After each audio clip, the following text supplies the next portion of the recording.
C'est un ustensile de cuisson qui pourrait bien faire le bonheur des ménagères sénégalaises. Le fourneau Yokouté a été lancé le 26 avril dernier sur le marché. Ces petits plus propres mais surtout très économiques. Djibril Fana, notre correspondant au Sénégal, a rencontré l'inventeur de ce fourneau innovant.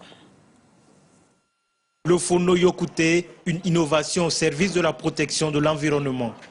Son inventeur, Cheikh Gueye, est autodidacte, mais il a fait de la fabrication d'équipements de cuisson écologique son champ de recherche. Aujourd'hui, il a mis au point ce foyer propre et économique qui utilise comme combustible le tifa, une plante polluante présente dans les cours d'eau. Cette plante, jusque-là considérée comme nocive, se révèle être utile grâce à l'ingéniosité de ce passionné des énergies renouvelables. Le tifa, c'est une plante envahissante qui se trouve dans le fleuve et qui pousse un peu partout, qui empêche les poissons à se reproduire et empêcher aussi les agriculteurs à produire leur riz. Donc,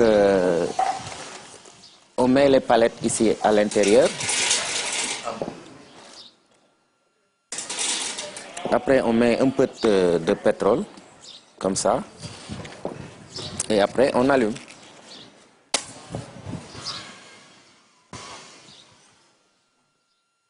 Et ça prend feu.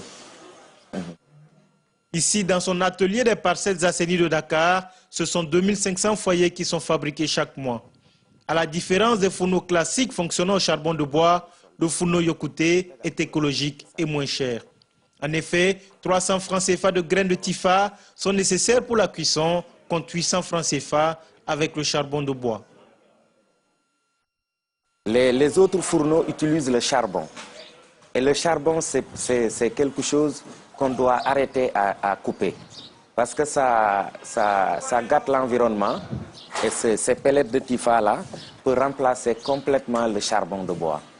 Parce que la filière de charbon de bois, déjà c'est polluant. Parce qu'il faut le carboniser d'abord. Après, il faut l'utiliser. Donc, c'est vraiment polluant. Donc, et ça, c'est très propre. Donc, je pense que ça, c'est l'énergie de l'avenir, quoi. En ce moment, Cheikh Gueye travaille sur un projet de réalisation de fontaines hydroélectriques. Il consistera à récupérer les eaux stagnantes dans les quartiers insalubres de Dakar pour produire de l'électricité. Des projets comme le fourneau Yokouté sont nombreux. Reste maintenant un accompagnement de l'État pour leur matérialisation.